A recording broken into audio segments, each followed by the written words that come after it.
everyone, welcome to Posh Plastic. I am your co-host Kylie, and I'm joined by your other co-host and the Ashley to my Mary Kate, Amber. Hi guys! With it being our first episode, we'll keep it brief, but we want to introduce ourselves.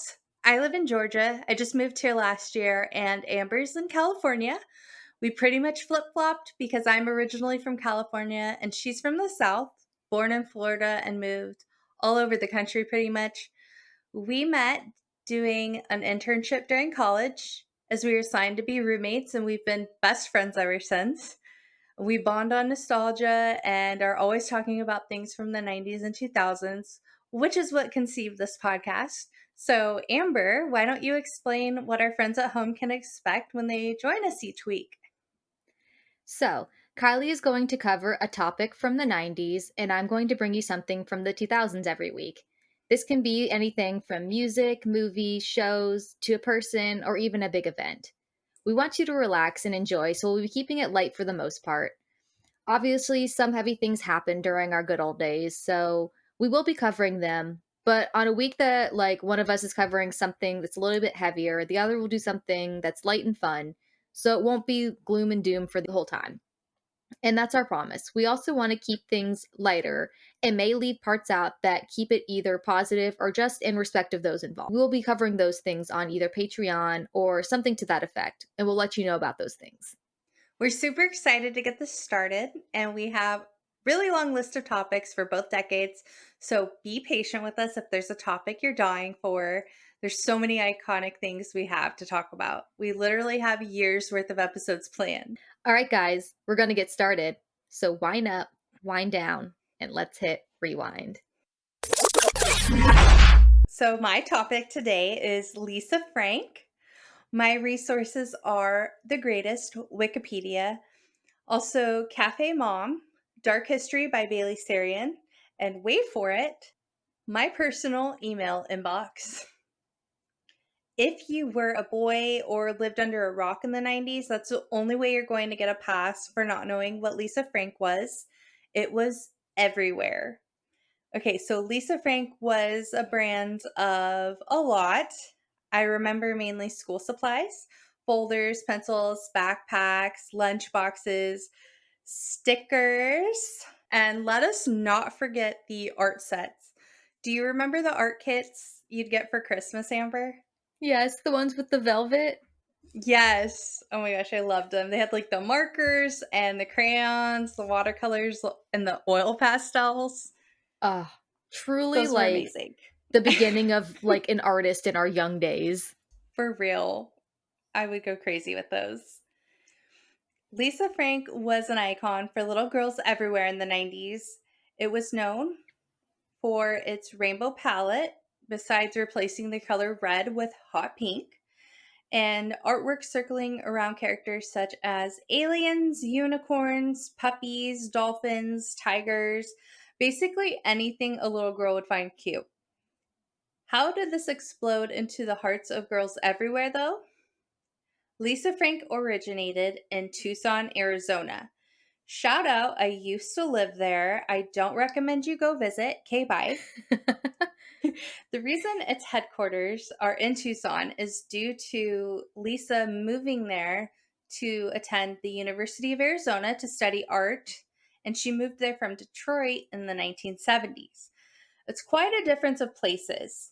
Tucson is much more of a city now, but back then it was like Cowboyville. So, what a take. She grew up in a house influenced by art. Her father was an art collector, so growing up around art was a huge part of her life. It was only natural that she would want to pursue a career in it later on. Interestingly enough, Lisa Frank Inc. was not her first business, though. She started out between her sophomore and junior year of college making a line of plastic jewelry named Sticky Fingers that was featured at Neiman Marcus and Bloomingdale's. So they definitely, so they definitely had to be impressive because those are both very high-end stores to this day.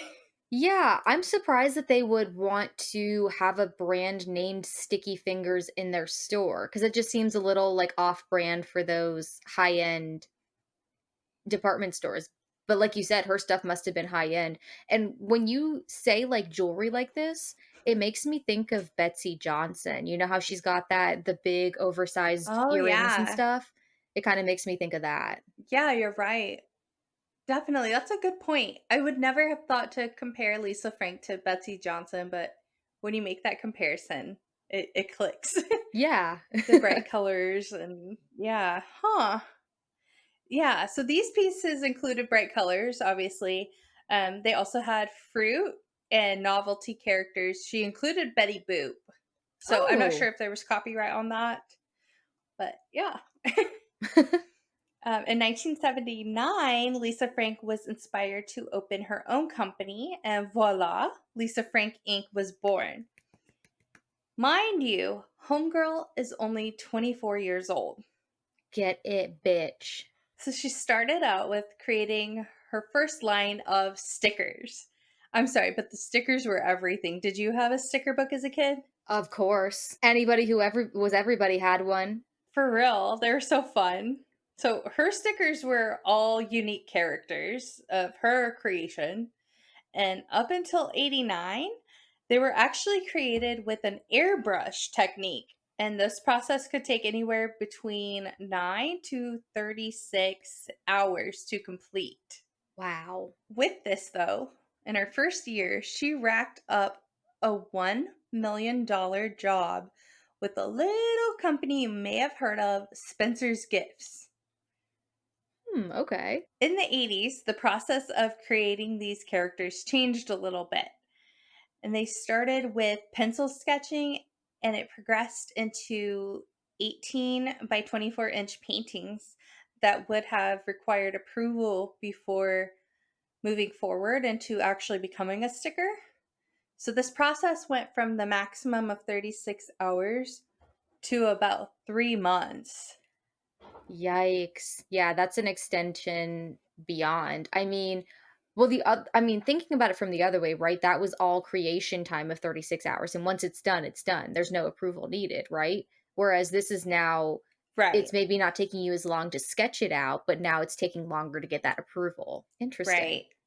So, yeah, I'm not sure if that delayed or improved the process. Obviously, it worked for them though. So in 1987, which technically not the 90s, but we're close enough, it went throughout the 90s. 1987, Lisa Frank just explodes into the world, splashing its colors everywhere with legendary school supplies collection.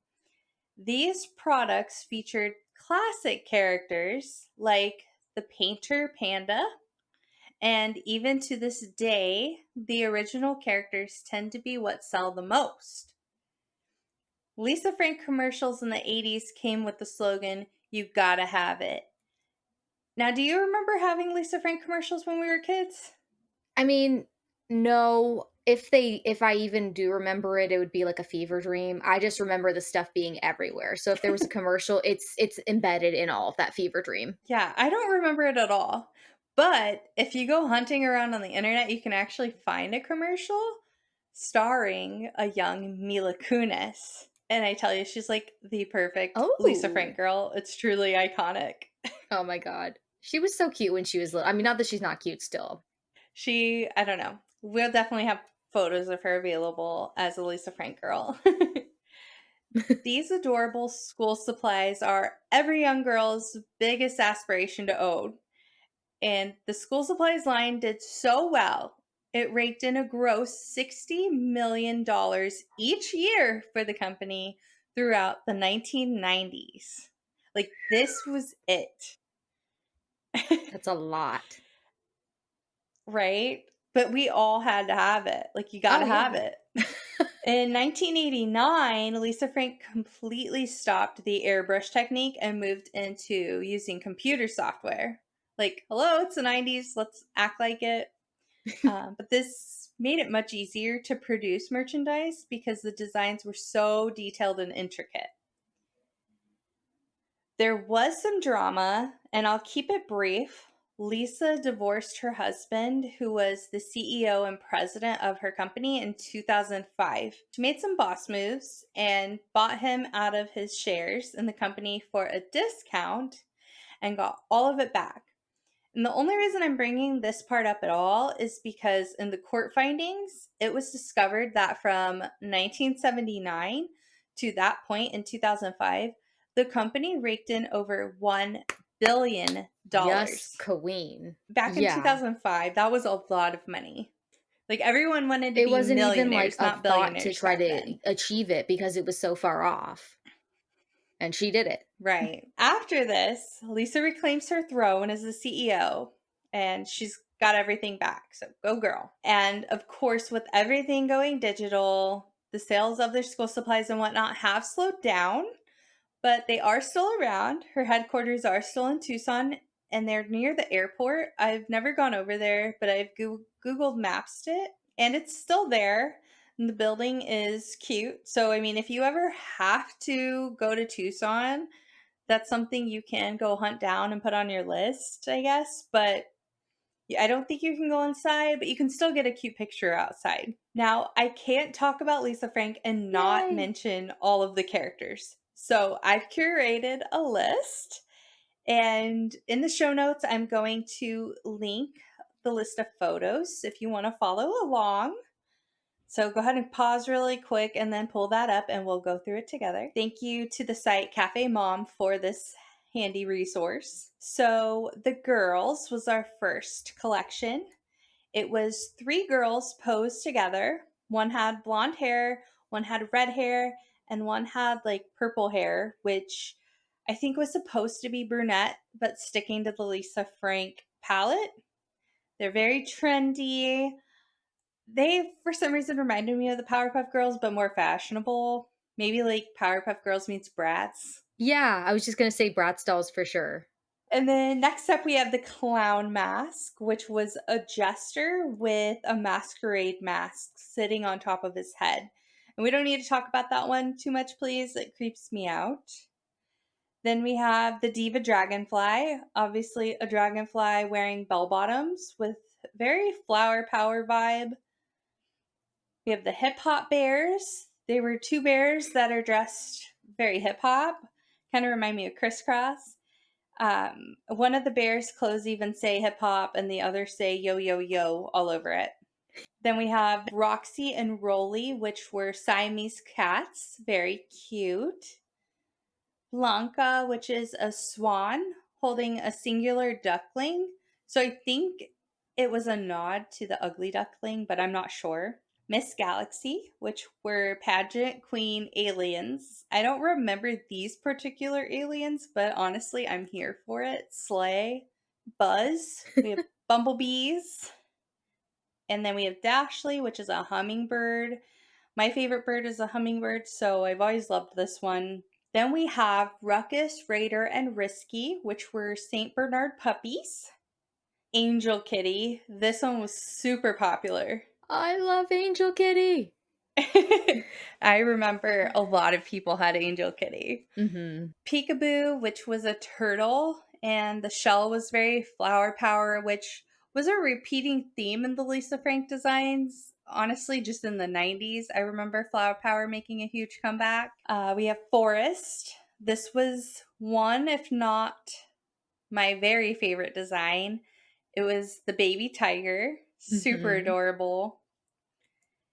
Then we have Hollywood Bear, which is a bear in a tux, and there are music notes around him, and you can see a sunset with palm trees and the reflection of his sunglasses. So definitely in that California vibe. I love Hollywood Bear. I've never seen him before, but I'm gonna try to find him and try to paint him or color him and put him on my wall because I love him. Yes, I think you should do that. Find the paint numbers to paint or whatever it's called. I'm I coming want to for you, see that. lisafrank.com. Then we have Princess Pearls. I think it's one of those Scotty dogs, but the hair is grown out and she's carrying pearls. And we have Love Penguins, definitely one of my favorites. And I feel like I saw this design everywhere.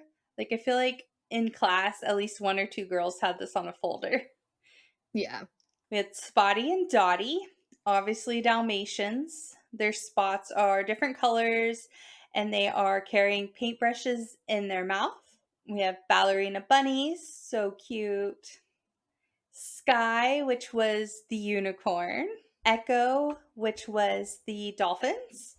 Another famous favorite. I feel like there were bunny girls, there were horse girls, and dolphin girls in every class. I was definitely a dolphin girl. We have Reef, a cute little leopard seal. So cute. Isn't he cute? I love We have him. Majesty, kind of looks like a unicorn, but Mhm. there's no horn. So essentially a horse with a rainbow hair. Rainbow Chaser, this one is for the horse girls. Max Splash. So this was like an orca whale with a dolphin and penguins. I love this scene. Mhm, me too. We have Rory, which is a baby polar bear that is surrounded by some birds that look a lot like toucans. This is a really sweet scene as well. Another solid classic. I remember seeing this one around when I was younger. Yes. Casey and Candy. I'm sure a lot of you remember them. They were the golden retrievers. We have Playtime and Sunflower, which were the classic kittens. I remember a lot of animal lovers had the puppies and the kittens. And we have Painter Bear, which is the panda. Hunter. Okay, this one is like the Lisa Frank character to me.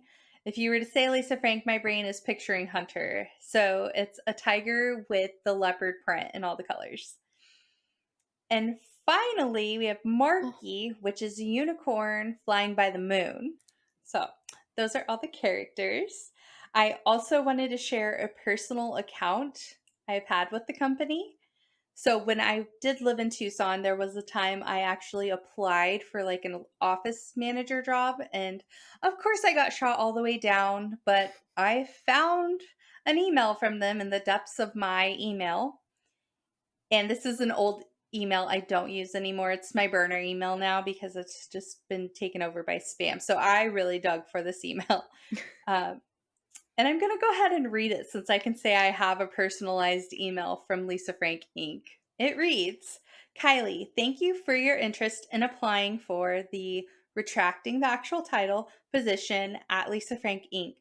Although your resume is very competitive, we reviewed your application and did not select it for further consideration. We wish you all of the best in your job search and hope to have the chance to consider you for another role in the future as we will keep your resume on file. Thank you. Retracting the name because I'm not trying to get anyone attacked and it was not Lisa. Also, I remember another connection to Lisa Frank. So, the house I lived in as a teen, the next door neighbor previously worked for Lisa Frank, and she was a huge hoarder too. But it worked out because, like, every Christmas, she would give me Lisa Frank stuff. And this was in my teen years. So, Lisa Frank wasn't as popular in the stores. So, it wasn't really around. So, I still got Lisa Frank stuff. That's pretty cool. Yeah. So, that is my take on Lisa Frank. What do you have for us, Amber? So today I am going to go and do a deep dive on Tyra Banks. Um, I thought she was a good place to start because I know she kind of popped up recently in the last few years on some controversial topics. But I just feel like she's classic 2000s. You really can't do 2000s without her. Let's get into it. So, Tyra Banks is most well known for her modeling career, where she was the first Black woman to be on the cover of Sports Illustrated for their swimsuit edition. But let's give some background to who Tyra Banks is, or I guess even kind of was before she became a household name. Let me actually preface before I even start. So, Tyra's overall a really private person. And I think even in her childhood, like everything's just been really private within her family too. She was really hard to get information on before like she became famous. So there's very minimal information on her childhood. You don't really hear and you never really have heard stories of her out and about. Yeah, and honestly, she doesn't even really talk about her childhood at all, like ever. I don't think I've heard her really say many things about when she was younger, which is interesting. Tyra Banks was born on December 4th, 1973, in Inglewood, California. Her mother, Carolyn London, was a medical photographer, and her father, Donald Banks, was a computer consultant. Tyra also had a brother named Devin, who was 5 years older than her. Her parents divorced at 6, and following the divorce, Tyra and her brothers lived with her mother on the weekdays and their father on the weekends. She initially attended John Burroughs Middle School, and around the time she was 11, she was facing body shaming issues for being too tall and too skinny. Which I kind of have to pause for a second here because this is so interesting to me because I feel like we live in a culture where it's the exact opposite now. Like you would be praised for being tall Right. and skinny. So it's kind of and I mean around this time it was kind of the craze to be skinny, especially as a model. So I'm surprised as around this time she was being shamed. Yeah, that's very different than what you'd expect. Right. Tyra later enrolled at Immaculate Heart High School in Los Angeles, where she graduated high school in 1991. Here she is, a full grown adult. We're just starting our lives.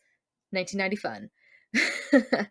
um, After graduating high school, she applied to go to college at Loyola Marymount University, where she wanted to major in film studies. However, Tyra moved to Paris before even getting to start college. So that's just a little quick background on her early childhood.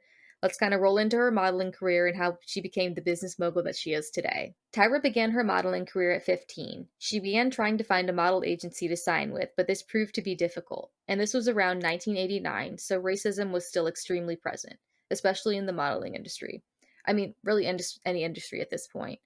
And let me just preface that I'm aware that racism still is, present in, today currently, but the level of racism in the 80s and 90s is on a different level. People around that time were not afraid to be outright racist.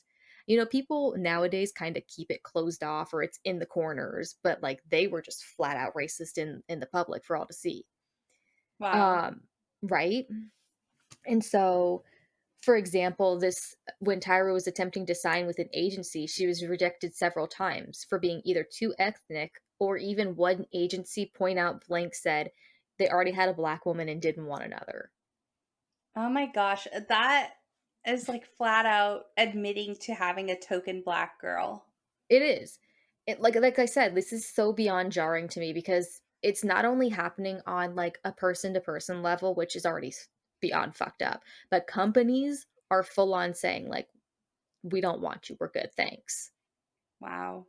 Unbelievable. And I think what throws me off so much about it is because obviously I know racism exists and it has existed, but I think it's because 1989 is not that far off from where we are now. To know that this was happening this recently is wild to me. Right. So, I mean, there is a silver lining. Tyra does eventually sign with Elite Modeling in 1990, and by 1991, Tyra had booked 25 shows in Paris Fashion Week. Go off, queen. Wow. Oh She my showed them. goodness. So soon after this, Tyra began appearing in a lot of the major magazines covers such as Vogue, Elle, Cosmo, Vanity Fair, 17, and Harper's Bazaar. Tyra is one of the few African American models that was able to achieve the status of supermodel, which, just to give a quick synopsis of the actual definition of what supermodel means, it's a highly paid fashion model who has a worldwide reputation and background in haute couture and commercial modeling. In 1996, she became the first African American woman to appear on the cover of GQ in Sports Illustrated's sought-after swimsuit edition. The following year, Tyra went on to be the first African American woman to be on the cover of Victoria's Secret catalog. A year after securing the Victoria's Secret catalog in 1997, Tyra gained her wings, as they call it, and became one of the original Victoria's Secret angels, where she went on to be one of the featured models in the annual fashion show. Dang, this all happened so fast. 1991 all the way to 1997, and she's a Victoria's Secret angel 6 years later. Yeah, and I never knew what a supermodel, like what made you a supermodel versus a regular model. So it sounds like it's a lot. Yeah. And for her to achieve that in 6 years is kind of wild. Insane.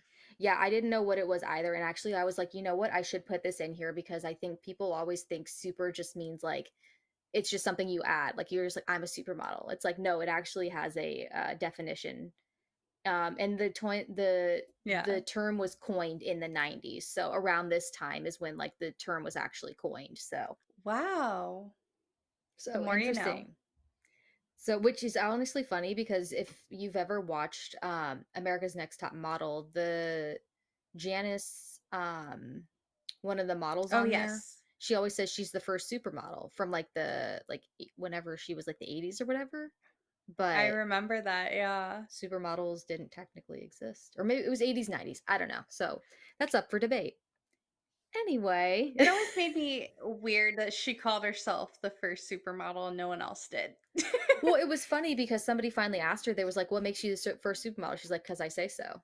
So, moving on with her hosting career. So, she's best known for her two main hosting gigs. I mean, she's hosted a lot in the later 2000s, but for the early 2000s, her main two were Tyra Banks show and America's Next Top Model. So, starting with Tyra Banks show, this was a show that covered a variety of topics such as fashion, lifestyle, makeovers, but also kind of focused on the current issues facing women. So this was a woman's talk show based around women's issues. The Tyra Banks show premiered on September 12th, 2005. It was taped in front of a live audience at CBS in LA. The show ran for 3 seasons and was renewed December of 2007 for 2 additional seasons in syndication. In 2008, the show actually won an Emmy for Outstanding Talk Show in the newly created Informative category. The fourth season began in 2008, but in November of 2008, Warner Brothers announced that the show would move to the daytime block of the CW in September of 2009. The talk show, much like which you'll hear later, much like a lot of things that she did, everything kind of revolved around the CW. It seems like she had a pretty good relationship with that network. The talk show made its debut on the CW as promised in September of 2009, but with a revamped look. The show was now shortened to Tyra, and the show now had a new logo and music to match. The revamped version of the show did not last long, though, and in December of 2009, it was announced that the fifth season would be its last. The final episode aired on May 28th of 2010, and it featured a lineup of guest stars including Miley Cyrus, Rihanna, Michael Rappaport, and LL Cool J. Oh my god, LL Cool J. What a throwback. And then, of course, her hosting role as America's Next Top Model. Tyra dipped her toes in reality TV when she created, produced, and hosted. So she wasn't just hosting, she literally created an environment for her to do all of this, which is admirable in itself, even if the show itself ended up being controversial. She created an empire. Right?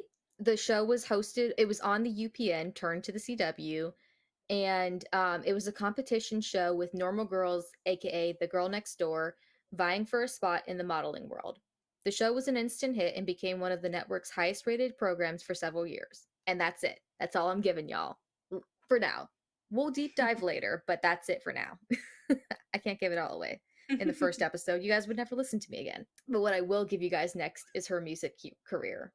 And I know there's not much to touch on here, guys, but we saw her do it. It did happen. We have to talk about it. So she actually tried to have a music career between from 1998 to 2004.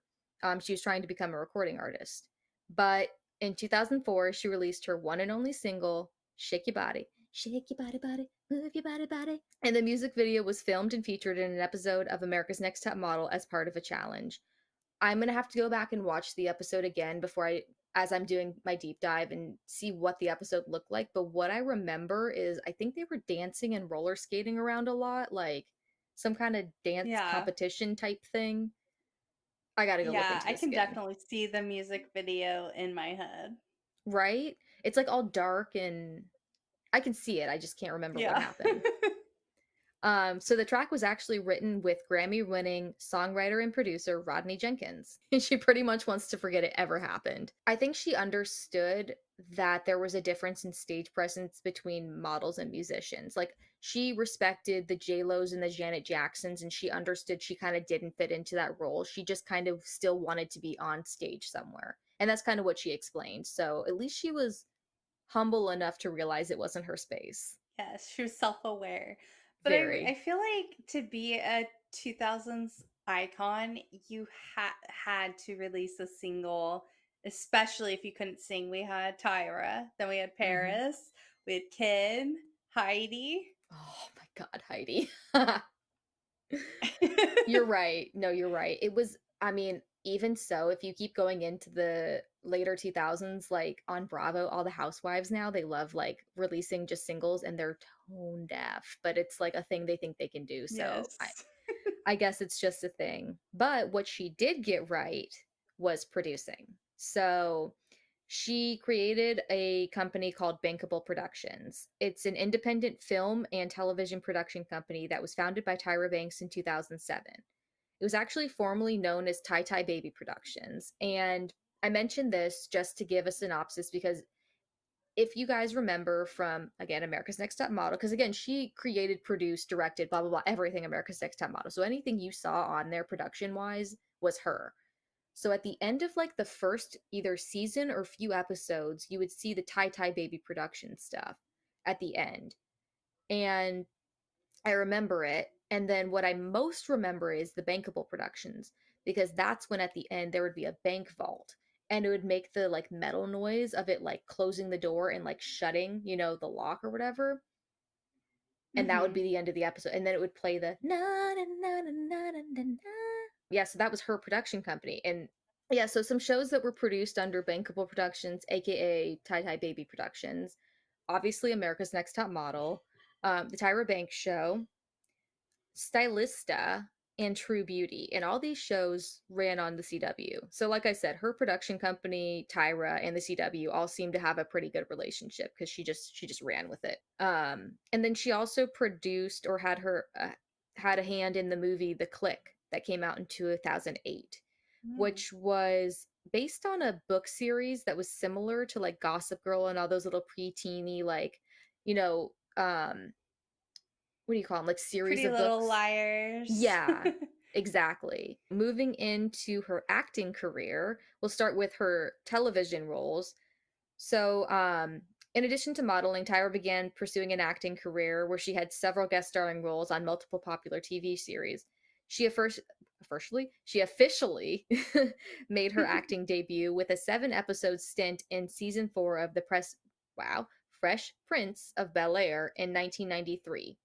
She played the role of Jackie, someone who Carlton has a crush on, but later learns that Will has a history with her back in Philly. I don't totally remember watching because I wasn't like a big avid watcher of Fresh Prince, but I remember her being on the show and she was just so like naturally gorgeous because 90s girls, like it was very minimal makeup for the most part, just like very natural gorgeous. Yes, Hillary and Ashley, like those girls were Hmm. beautiful. And I don't think Tyra filmed with them, but I just remember watching her in her scenes and her just standing out for being so gorgeous. Yeah. I mean, through all her years, Tyra's always been beautiful, but when she was like really young around that time, because that would have been when she was only like 20 or 21, because 1991 she Mhm. was 18, so yeah. And then she also did a guest starring role on my favorite Gossip Girl.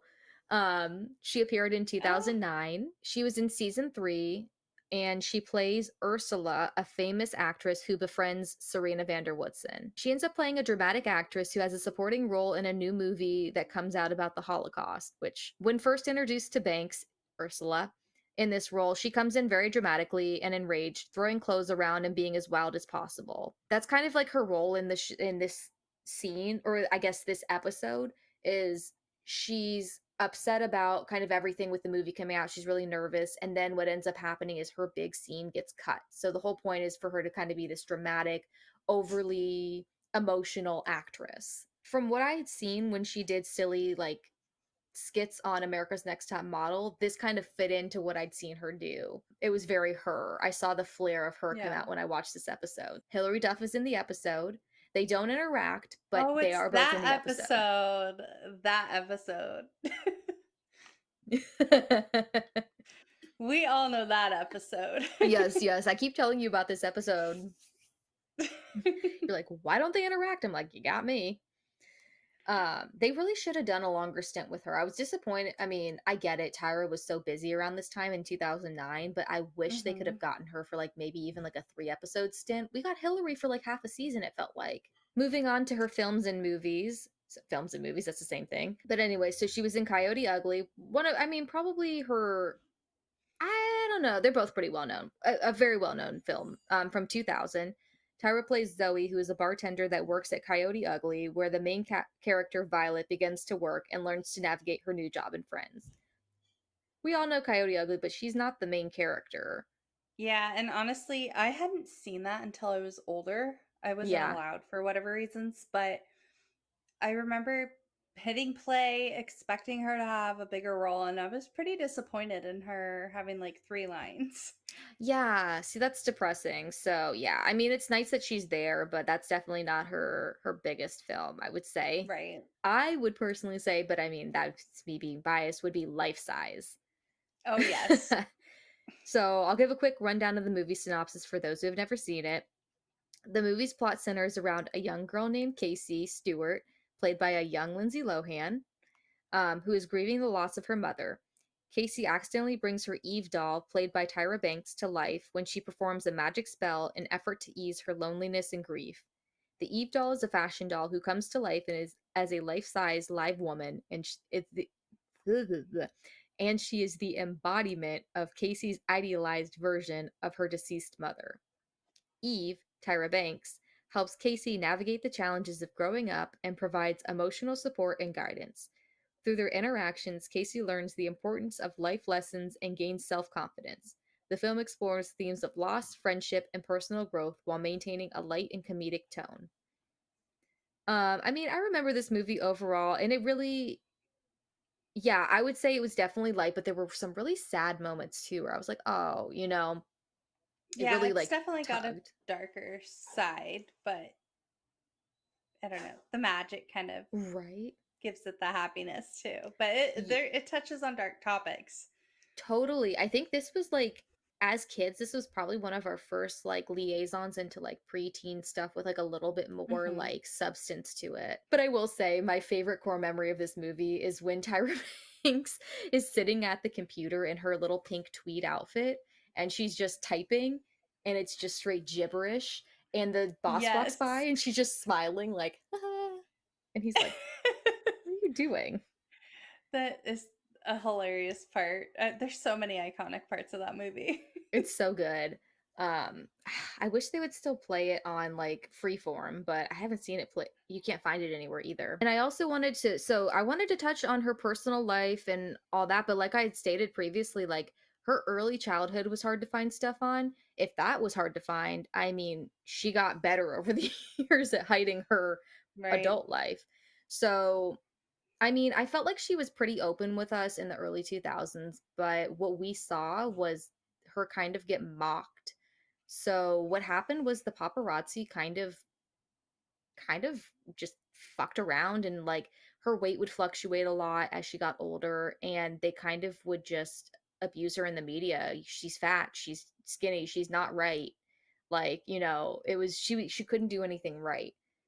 And I find this completely ironic and really annoying and frustrating because she had built her career off of being a curvy woman. It just seems like she went from being body shamed for being tall and skinny, and now she's being body shamed for being curvy. There's no win. Exactly. That's what I'm saying. It's like, how can she win when like neither way is right? So yeah, overall there isn't much to find about her life in the current or recent years, but I did see, for those who didn't know or maybe did know, Tyra welcomed a son in 2016, York Banks Asla, with her then partner Eric Asla. They're since not together anymore, but they welcomed him via Mm. surrogacy due to Banks having fertility issues and struggling with IVF in the past, which is sad. What's even sadder is Tyra was forced, and I say forced lightly, but not so lightly, to post pictures of her son on Instagram or online in general because paparazzi obtained pictures of her son's face or just her son in general and they were fixing to post them, but she wanted to beat them to the punch. So she was forced to post her kid online before some sick ass Mm. stranger did. All right, and that about wraps it up for Tyra Banks. I wanted to touch on her as like my first topic because I think she's definitely iconic. Like I said, when you think of the 2000s, But I also wanted to tease that I definitely do have the America's Next Top Model episode. It's in the works, guys. So I didn't just throw it out there for nothing. It's coming. I felt like it would be a disservice to Tyra and the show if I didn't give encompassment of Tyra herself and then the show, because Tyra is the show. We know that, but she needs her separate moment too. Right. She's more than that show. Exactly. Especially with all the controversy that came with the show. So she is much beyond that. Um, And yeah, and so y'all stay tuned for that episode and that segment. And if you guys have any iconic moments or anything that you think that I could potentially forget to touch on, totally reach out to us and let me know, because I definitely want to touch on all the points of America's Next Top Model or anything that you want us to touch on in general. I'm so down for any requests. Yes, we love that. Well, thank you so much for covering that, Amber. You did great. Thanks. I loved yours too. It was awesome. I love Lisa Frank. You Oh, honestly, like, I'm gonna dream in yes. rainbow tonight. Good. I'm glad I could give you that. Well, everyone, thanks so much for listening to the very first episode of Posh and Plastic. Spotify listeners, be sure to take a look at our question of the week and vote in our poll. Everyone, if you enjoyed our conversation, be sure to click subscribe or follow so we can let you know when another episode is up. And if you like what you heard, we have 2 more episodes released for you today. And we have a bonus episode available for you when we cover the Queen, Britney Spears, both 90s and 2000s. So, to get that episode of Britney Spears, rate and review our podcast, then send us a screenshot of your review either to our Instagram in the DMs or email us at posh and plastic. That's all spelled out. So, posh, and plastic at gmail.com. And we'll send you the bonus episode. And you'll also be entered into our giveaway for our special prize. And check out our Instagram to see what that prize is. And be sure to connect with us on social media at Posh and Plastic. Again, the and is spelled out, so Posh, Plastic, everywhere. Or email us your childhood memories at poshandplastic@gmail.com. We may just read them on the podcast. Otherwise, we will catch you in our next 2 episodes and then again next week for another episode of Posh and Plastic.